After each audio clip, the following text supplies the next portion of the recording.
So I'll now hand you over to Barry Treves, who I don't think really needs an introduction. With all the books, I'm sure everyone within. All bad now. I think that's good. I'm sure everyone in the audience has probably got at least one of your books on NEC. So looking forward to you sharing your thoughts. Right. So, see if this is going to work properly. Oh, that's good. So, good afternoon, everyone. So, we had a bit of a masterclass. We didn't actually get too far because we didn't really got to do the workshop bit of it. And you did oversell it a little bit, Chris, because we haven't got a solution. But what we thought when we talked to Chris about this event, to do something a little bit, because there's been some absolutely excellent presentations, some great technical knowledge out there. But the challenge, I think, for me is, thinking about as a small, medium business is, well, how do we pass that knowledge on? So I've been reflecting over the last few days or few months, really, I suppose, because I worked on the first ever big NEC project 30 years ago. So that's scary. I don't know where the last 30 years have gone. And the days when I first started, I was saying to the masterclass group, we started out facsimiles. Cara here, who's going to do part of the presentation, she didn't even know what one of those were. The days when you had to go and put, you drafted a letter for the typing pool and you sent it in for the senior partner to review it and then correct your English and your spelling, those type of things where we've got all those emails going on, etc. So it's very different, isn't it? I like to think I'm quite progressive in what we do, but it's quite interesting then, some of the challenges that we've got. So what I'm hoping what we're going to try to do today was to kind of explore the challenges that we face as businesses, because I'm sure we're all in that same situation, aren't we? Trying to recruit and retain good people. What are their expectations in terms of their future career? I'm going to share with you just some of our experiences, just as a small, medium business. We've also got a little bit of a view from the other side of the world as well by someone that we've come across who now lives and works in Australia. So that would be interesting to see their experiences. Also share some experiences about Generation Z or Z, whatever it might be. How do they learn? What are they looking for? And again, I was talking in the masterclass about my grandchildren. I've been talking to other people over lunch about how do children now learn. The days of going off and doing the full day NEC training course. Are we looking at small bite-sized training? Youngsters spending a lot more time on videos and a lot more screen time. How do we pass on? I suppose for me, I'm kind of thinking I'm getting to a certain age now. I'm a baby boomer, by the way, so 1961. So how do you pass on your knowledge, experience, especially when we've got a working environment that really has changed so much in recent times? With COVID, people aren't coming into the office. How do you mentor? How do you train and develop people? That's what we're kind of finding as a challenge in terms of how do you do all of that type of thing in terms of do that. And also, a bit of feedback on the kind of masterclass session that we had. There were some good points and items raised in terms of that little particular session. So in terms of a little agenda, so really I want to share with you some of our experiences, some of the business challenge, which I'm sure you're all experiencing.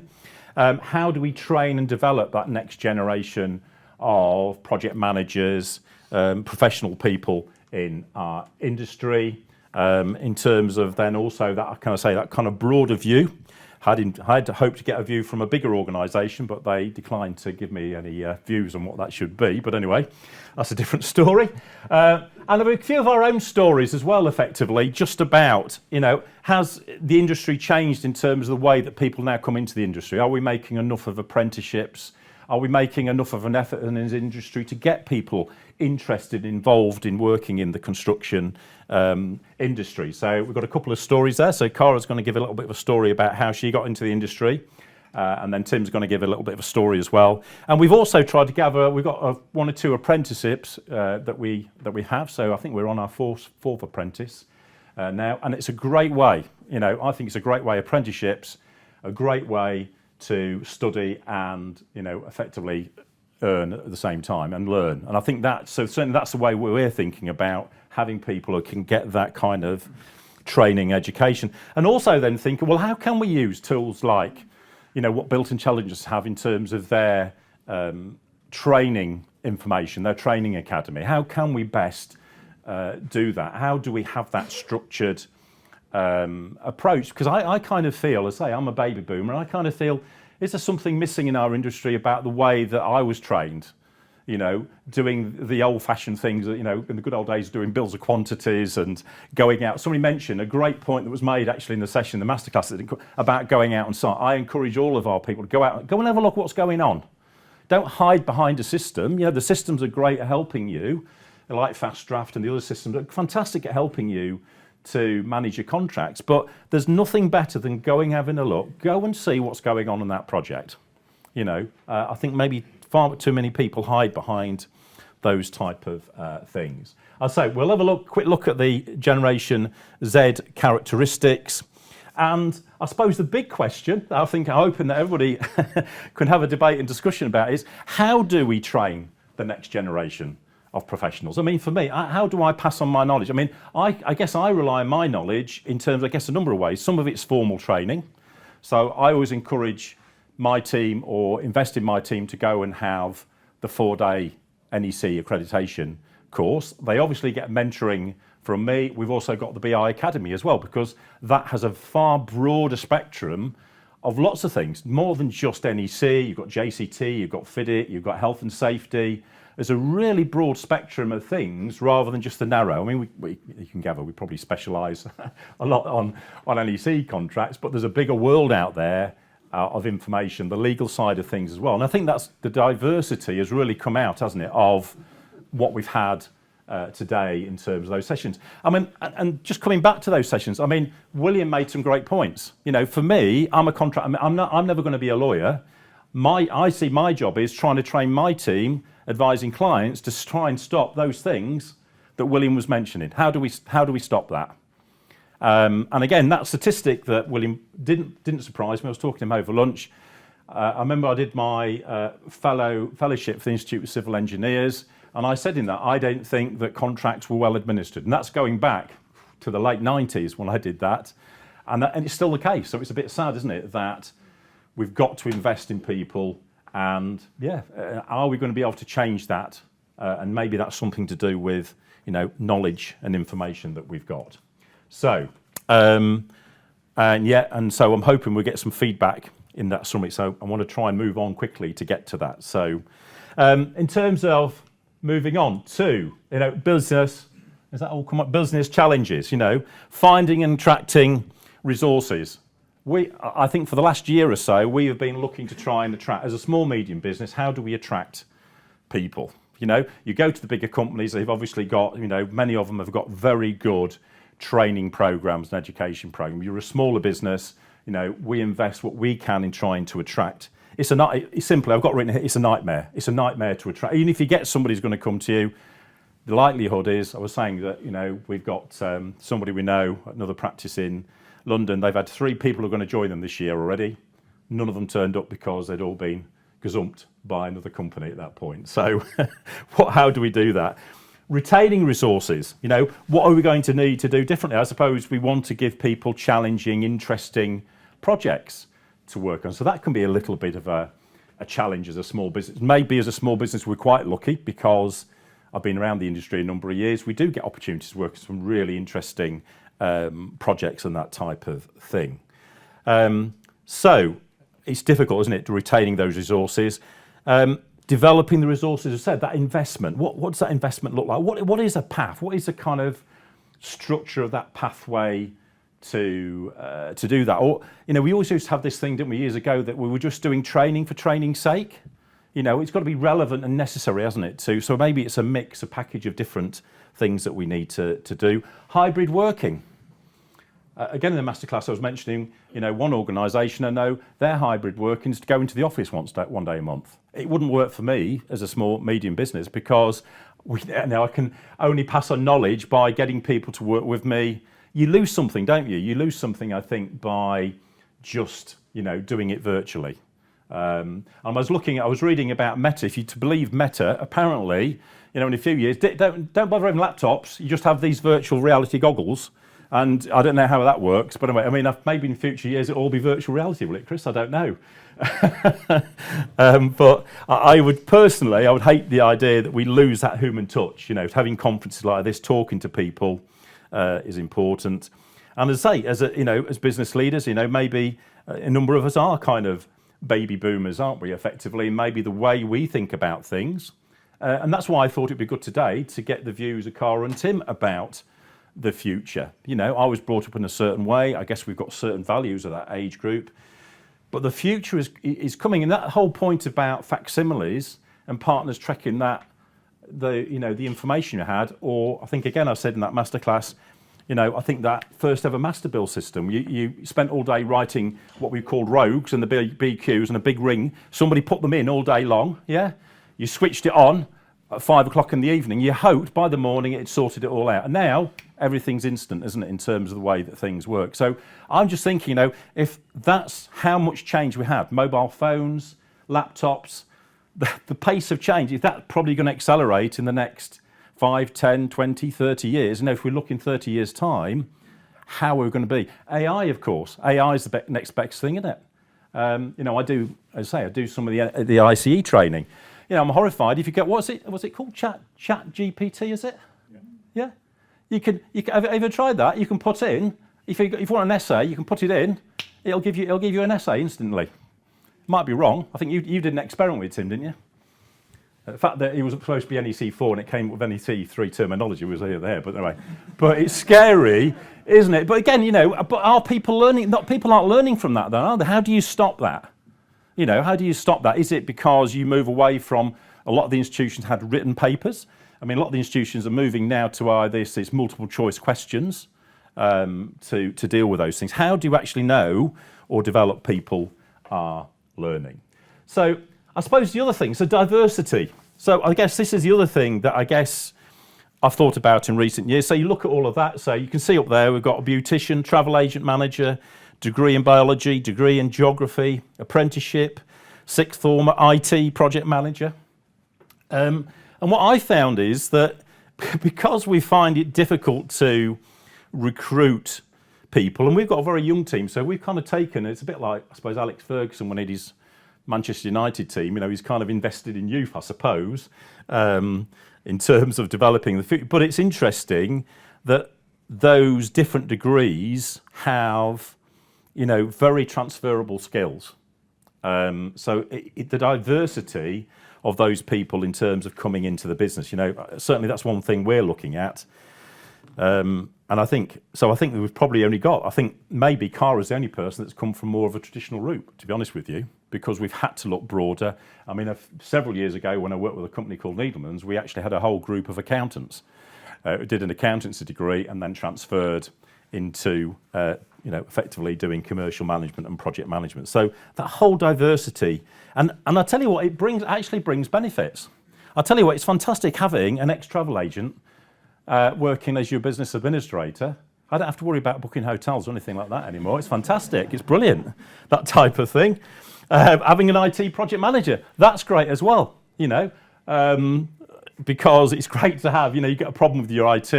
It's great to have that type of thing going on in your business as well. So very interesting. So I think to me, some of the learning in there is this idea that diversity of background actually is a real strength. And I think as long as the people have got the right characteristics, that's what I look for, I think. I think we can teach people some of the technical skills if they've got the right kind of soft skills, the behaviours, those type of skills. I think that's the kind of thing that we can develop. How we transfer all those skills is another question, I suppose. But those highly transferable skills are a big benefit, and I think you've got to invest. I think one or two people have said that today. You've got to invest in training people, and it's interesting. Again, and it's right through the whole system. We talk a lot often about contractors and clients, but consultants as well. I find sometimes, like with design consultants, nobody's ever explained to them the importance of the scope. And so you get a job and you can drive a bus through it, and getting those basic things right is absolutely critical, isn't it? To making sure that everybody understands their role and how they're going to contribute to that. The challenges of hybrid working. I don't know the solution to that. Mentoring, do you get MS team fatigue, on the screen time and all that type of stuff? And then, of course, we've got AI, haven't we? Which I'm going to leave all that because obviously Chris and Built Intelligence are going to talk about what's going to happen next in terms of the ideas of, artificial intelligence and those type of things. So really, I suppose, I'm not giving any answers, but I am posing, it's interesting to me. One of the things we touched in the masterclass was how do we get into to schools to educate them to realise that there is a career, that women can have a career in construction, or different backgrounds can have a career in construction, etc. So that's kind of setting the scene, and I'm going to hand over to Cara now, who's going to give a little overview about a view. So we thought it'd be nice to get a view from down under, didn't we? Yeah. So as Barry's already touched on, we did approach a few different people, a few different organisations for their insight on what they thought about employing the next generation of construction professionals and what they might bring to the industry, whether there's benefits, drawbacks, and all the good and the bad in the in-between. We got some great insights from Lisa Hogburn. Barry mentioned she now works and lives in Melbourne in Australia. Originally from London, she worked as a project manager, I believe, in a few different organisations in London before she went over and is now a director at Metro Trains in Melbourne. She is a thought leader who champions diversity and women in construction. She's quite active on Instagram, so her handle's on there. She's also on LinkedIn, so if anybody does want to look at her page, there's a lot of insight, good insights on there. But some of the good points that she discussed with us and raised with us, she found that Generation Z or Gen Z, depending on what you want to say, people tend to be quite environmentally aware, sort of aware of social change, and more open to diversity, open to different people's opinions and backgrounds, and a bit more so than some of the older generation, perhaps. Just a subjective opinion. You're not picking anybody there. Not pointing any fingers. She also raised the good point, as mentioned, she's on LinkedIn and Instagram, and she mentioned the tools that they are for the younger generation, how you might project your career using those types of things, and how that's perhaps something that the older generation didn't have access to. Maybe your career can accelerate at a speed that it wouldn't have before social media. Interesting point. She found that people that she's worked with can be very fearless, outspoken and proud. I might disagree with her slightly on that one sometimes, but that's what Lisa found, and I think it's a good point. And I think Generation Z, Gen Z people should be outspoken and proud and raise their opinions and not be afraid that your young age and inexperience means that your opinion is invalid, because it isn't. And the two things there she's mentioned as sort of the drawbacks was, well, I say drawback, maybe sometimes there could be a negative spin from the older generation in creating these mini-me types, is what she described them as.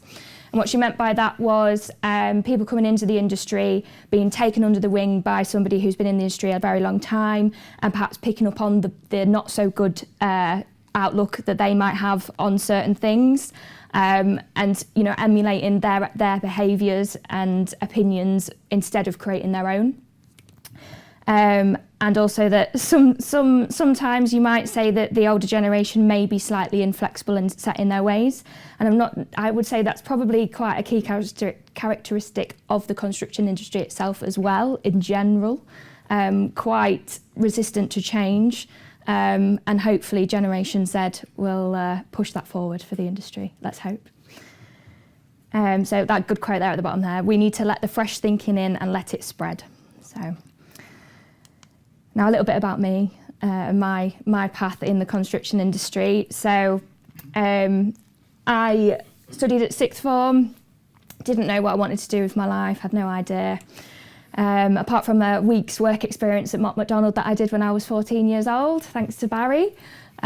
Small insight into the construction industry and what it might have to offer. But still, when I got back to school and talked about my experience, the big thing that they spoke about was that I'd been and done work experience in London. That was the big thing. It wasn't, oh wow, you've done something in the construction industry. Why don't you consider that as a career? Why don't you look at being a quantity surveyor? Why don't you look at being a project manager? So it was I sort of fell, although I did the traditional route eventually, I sort of fell into the path that I took. Barry kindly offered to have me back at his own little company and have me do some work experience with him when I left sixth form to gain some experience for my CV. No strings attached, just get some experience on that CV and do what you please. And I think about 6 months went by and Barry said, why don't you become a quantity surveyor? Why don't you consider doing a degree? Why don't you come work with me? And so that's what I did. I thought, I've got nothing to lose, let's do that. So I did a part-time degree. Yeah, blame Barry. Did a part-time degree at Nottingham Trent University on day release, 5 years. It was great, really enjoyed it. And yeah, it was just the best decision I've ever made. And I don't know why, when I was at school or sixth form, it was seen, apprenticeships had quite a negative association. It was more if because I went to sixth form, if I hadn't just gone straight to university, it was almost as if I'd seemed to have failed. I've let the school down. I'm not part of that statistic for them to say we've had 90% of our students successfully get on a degree course. I obviously made it there eventually through a different means, and I just don't really know why it's not encouraged more. Nobody ever, talks about quantity surveying and, that this professional side of the industry. I was out at the weekend and somebody asked me what I did. I said I was a quantity surveyor. A grown man doesn't know what it is. Oh, what's that? Oh, right. Well, how do I describe it? Maybe like a cross between like an accountant and a lawyer, but, a bit informal maybe. I don't know. Like we do a bit of everything. We do all sorts. There's not, so you build houses. No, we don't build houses. Not me. Some people, not me. People don't see how varied and, widespread the career is. I just don't think it's pushed enough in schools, and I think that's where it fundamentally comes back to. When how are you encouraging the next generation? If the next generation have no idea it exists, how are they going to get onto that path?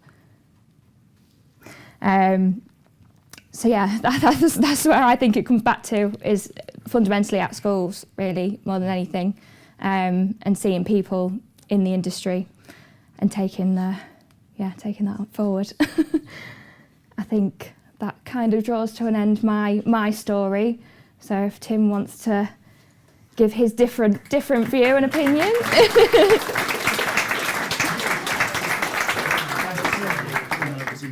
Thank you, Cara. Chris and Barry thought it'd be a good idea if I shared my experiences of how I came into the construction industry. I don't know why I think that was a good idea, but I'm going to be quite honest with you all. My journey into construction was unconventional. I left school at 16 and went to London and pursued a career in football. Spoiler alert, it didn't work out. So I moved to London at 16. I lived with a family in North London and trained every day. Went to college once a week, and I was living the life. Loved it. I successfully managed to secure a year non-contract with a professional team. Trained with them every day. Got some experiences playing against professional clubs, travelling with the first team. It was fantastic. But one summer I came home, and I remember I played a trial match in the morning, came home and had the opportunity to go for an interview at a local company, a large pharmaceutical company actually. A friend of a family had a job going in the IT department, and I said, okay, it's 3 months, I'll see. I'm not going to work for 3 months, I'll do a month and a half, I'll go back to London. So fast forward to where I am now. I mean, that 3 months flew by, and I had money in my pocket, and I had some really good connections and built up really good business relationships with people. So my contract got extended for 6 months, and I continued working there, loved it, and got a full-time position in 2008. 2008 was a really tricky time to get a job in the recession. So I ended up working there for 10 years, and I stayed in the IT department. And I worked my way through the business, and it taught me some really invaluable skills of dealing with people, right from kind of entry-level jobs right through to directors, built up some really good relationships. And I think from that experience of working in a business, it's given me the skills to go into construction and talk to people and have contact with them. So I rang Barry, I was getting to the 10 years, and I said, Barry, not Dad, by the way, Barry. It's always Barry in a professional sense. So I rang Barry and I said, look, I've been here 10 years. I think I've reached the ceiling with what I can do here. Let me help you grow your business. And he said, okay, well, I've got a director, a partner. You have to have an interview with him. I was like, okay, that's fine. So I went for the interview. It went really well, and basically got told I was going to be an overhead for 12 months, which I don't think anyone wants to hear. But I kind of took the challenge, and I think since then I've been there 5 years now, and the opportunities within the construction industry have been just amazing. And I think coming from an IT project management role into construction, it was frightening how few systems there are in place, how many, there's lots of great work being done, tangible work. But in terms of documenting that and sharing that, it's quite difficult to get that information out of people, and I really struggled with that to begin with. So that's really a little bit about how I got into construction, but like I said, unconventional. So yeah, a different route really. So Barry touched on earlier, we've got, I think we're on our fourth apprentice. Barry is a very modest man. I think he's he's my dad, but he's very modest in terms of he wants to develop people within the industry, and he wants to share the knowledge that he's gained. And I think the apprentice route is a really good opportunity for us to help bring through the next generation of talent that wouldn't necessarily think of using that as a pathway into construction. So we've got an apprentice at the moment. He's at Nottingham-on-Trent. He's doing a master's conversion, and we've got an apprentice lined up for next year. And I think from their point of view, the one that's at NTU at the moment, we talk about NEC a lot in our office. I think there's one slide at Nottingham-Trent University that they talk about the NEC. And I think for us, that's not enough. I think traditionally it's all about JCT, and I don't think universities champion NEC enough. I think it's a case of once you've got your degree and you go into a workplace, then you're kind of thrust into this world of NEC and programs and having to raise early warnings, conversation events, all the things that come with that. But yeah, our apprentices are very, they're very dedicated. 20% of their time is dedicated to learning. So the rest of the time they're in the office, they're either getting involved in projects, they're supporting us. But we have recently been onboarding them with the BI Academy, the tool. So we help them to create a journey of what we think they need in terms of not only their professional development, but their professional development, but their soft skills, being able to talk to people. You could probably be the best QS in the world, but if you can't sit in a room and talk to a contractor, you're going to have a real difficulty reaching an agreement on something. So that's kind of it for apprentices at the moment. Cara, I think it's back to you. All right, okay, I'm back. Gen Z. Yeah, so I'm the token Gen Z person here today. Only just fit into that category, only just. But yeah, so we had a little, look online. See what generally the world thinks about Generation Z and their values and how they work, and generally what they can bring to a professional world. And these are some of the things that we found online. Not much science behind that, I know, but generally speaking, this is what we found.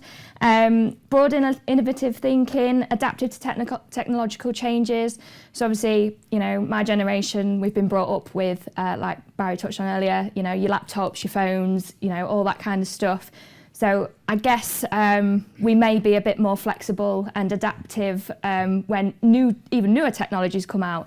I'm sure when Meta come out with their VR headsets instead of a laptop, I'm sure people of maybe my generation and younger will be the first people to go out and buy them. But that can probably bring a good point of view and good skills to the construction industry. How do we apply new technology and use it well? Type of employee, flexible work environments, clear directions. So I think we're all in a flexible world now, aren't we? Given that COVID happened. We all, I think, probably have experienced hybrid working, and we probably still are using that hybrid working method. I think that's something that I certainly do prefer. I do certainly see the advantages of being around people and in the office. As Tim touched on, the soft skills, you know, you could be the best QS in the world with technical skills, but if you cannot speak to people, how are you going to get things done? You know, I think as a company, we try and encourage, you know, our apprentices to be in the office as much as possible. Given that I think probably that first 5 years that when I was doing my university degree, I luckily had the majority of that in the office full time, and that was so much more, you know, so beneficial to me. Being at home and, you know, half of the week now as an apprentice, you'd probably very much struggle with the development of your career, and learning from people around you is probably one of the best ways to learn. Their contribution. So they seek job security, loyal, flexible working hours, value diversity and social responsibility. So that's something that Lisa obviously touched on earlier, you know, I guess as a generation, we're not just flexible with technology, we're flexible in more than one sense of the word, and open to working with lots of different types of people, and hopefully drawing on the benefits of different types of people and what they might bring to a team. In terms of managers, invest growth, offer them mentorship, coaching and training opportunities. Definitely, I mean, I don't think anybody would find work that enjoyable if they went to work and didn't see that there was progression and didn't see that there's ways to develop themselves, you know, even personally, not just professionally. We've done, you know, soft skills training such as presentation training. This is probably one of the first times I've actually done an actual presentation to a room of people, because when we did the presentation training originally, it was right before lockdown. Did it in preparation of a presentation I was going to have to do for uni, that eventually I just did it on, you know, submitted the slides and that was it. So, you know, and I hope it's gone to good use. But I think it's really important and really good skills that I think, you know, for the next generation of people, it's something that will set you aside from the rest, having those soft skills. So how do we develop professionals of the future? So was this still me? Am I still working my way through this? Okay, right. Innovative educators take advantage of new digital technologies and teaching methodologies. So we've touched on that quite a lot, using the technology that's coming out. I mean, don't get me wrong, I do think there's still skills that, as a quantity surveyor, you need that underpin those, you know, those new technologies. For example, I studied at Nottingham Trent University, and I believe, I may be wrong, but I believe they're one of the only universities doing the quantity surveying course that actually insist on there being a cost and measurement module of some description in every single year of study. Can you be a quantity surveyor without doing measurement? I mean, I had to do courseworks with the DIN paper, handwritten, NRM, the bills of quantities, you know, no, we're going back to first principles. And now I feel like if my computer fell off a cliff, I'd be all right. I could still do my job. You know, those things you cannot replace. You still need to know those underpinning, what's the word I'm looking for? Principles, thank you, John. You know, to be able to utilise the technology to their fullest. So I think it's about balance for me. Traditional learning, offline instruction via lectures and textbooks. So we've talked a lot about people being, you know, young people being on their phones and on things like TikTok and Instagram and all these little, you know, bite-sized videos.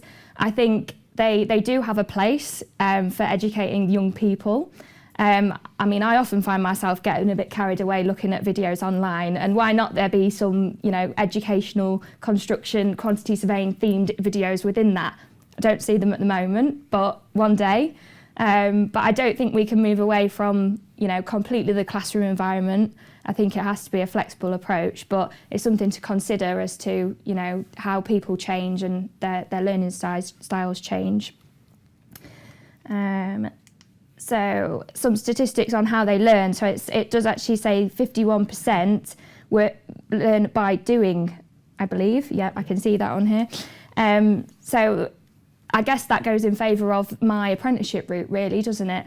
I learn on the job by doing, you know. Why not go and do an apprenticeship? Why do we not encourage that more? I know there has been a bit of change in the past few years, and I think the government have particularly mine, when I first started my degree, there weren't government funded apprenticeships, and then it came in, I benefited from that. So it is sneaking in, but there's such skills shortages in the construction industry. So I think, why do they not advertise it more? I see adverts on the telly for getting teachers into work, where, you know, training teachers up with the salary that they're going to make. Why don't we see an advert for quantity surveyors or commercial managers or project managers? I don't see anything like that. Nothing seems to translate for me. So maybe that's a gap that is worth exploring for the powers up there. Yeah, so this is touching on, again, the videos, and 55% have stated that YouTube has contributed to their learning. Again, I think it has a place, but don't think we can 100% rely on it. I know, like, BI obviously has a lot of training resources, which are a lot of videos and stuff, and they're very useful, bite-sized stuff, but that doesn't replace the NEC you know, NEC PMA course, you know, classroom-based. These things have to be hand in hand, as far as I can see. So what have we got here? Virtual experience is a way of engaging, more connected. I've forgotten what we were trying to make a point about on this slide, Baz. Yeah, I think it's about the kind of blend, isn't it? I think this is the interesting thing, isn't it? When you're trying to pass on knowledge and experience and expertise, what is that blend looking like for the future in terms of, given the pace of change we've had, you know, going forward, you can only see it a bit quicker. How do you blend all of these things to give a proper pathway or structured training to people? I think that's one of the challenges, isn't it? So there's many features to that, really. Yeah. So what do we need to do as a business? Well, there's things, obviously, like we've discussed, that we've tried to do as a business to encourage the next generation, but I don't think anybody really knows the answer to this. You know, there's certain things that we can look at, like I say, pushing apprenticeships and training people, you know, when they've left school, and learn by doing, the small bite-sized videos. But I don't think there is there's a clear-cut answer to this. I think it's something that everybody needs to develop and understand better. And I don't think any of us really do at this moment in time. I feel like things have changed so much in the past 20 years. I don't think we've caught up with that change yet. What's this video, Baz? Yeah, so this is just really, as an article we found about the using video for employee training, which we thought was interesting, and kind of ties in a little bit, I think, with what BI are doing in terms of their innovation, in terms of training and educating and using videos and things.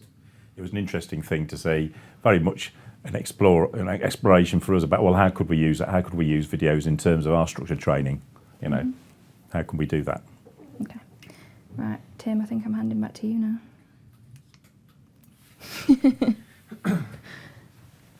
Thank you. Okay, so I think we included some slides about AI. It's quite topical at the moment. We've obviously seen a lot in the media around ChatGPT. Google have launched a alternative solution for over 18s, which I don't understand. Yeah, I don't know. My initial thought, no. My initial thought was, is it to prevent homework being, you know, created, I think. But yeah, so steady yourself there, John. But I think in terms of AI in construction, you know, what could we look to use AI on? And, you know, design, safety, project management, possibly, probably.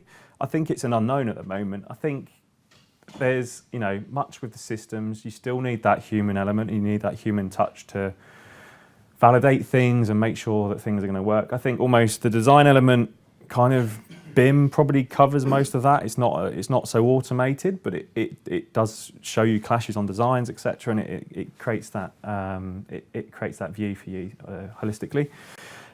Safety, AI probably is. I can imagine that there'd be a whole wealth of data out there in terms of safety, and how AI could probably predict incidents and accidents on site. And I've seen it used on the rail sector where they could predict where the next tree was going to fall over due to the data that they had historically. And it was almost, I think it was accurate within like 20 metres of a railway line, so it's quite interesting. Project management.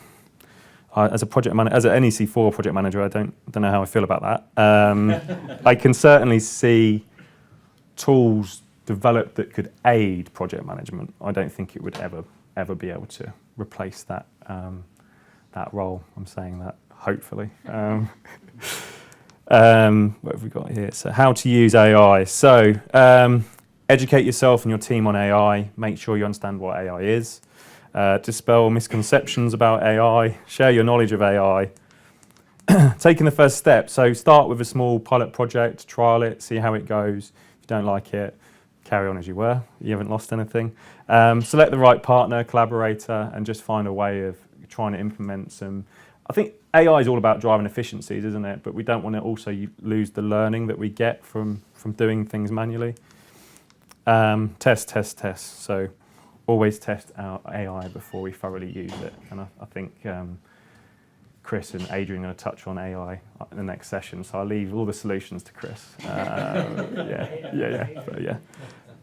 But I think we were going to do a little bit of feedback on the development toolkit for Generation Z, but I think the workshop went so quickly we didn't have time to do the workshop section. But we had a really good opportunity to talk about it, and I think there's some really good ideas floated around in terms of what we want to see in the industry and helping onboard people, bring them in. I think one thing I want to draw on from my own experience, obviously an unconventional one, is that when you get people from different sectors, I think it brings a fresh set of eyes, and you can question, well, why do you do it like that? Or why aren't you doing it like that? You know, and I think there's some real opportunity to learn from different sectors. So I think that's it, Barry, unless you've got anything else to add. No, I think that's it. Chris, done?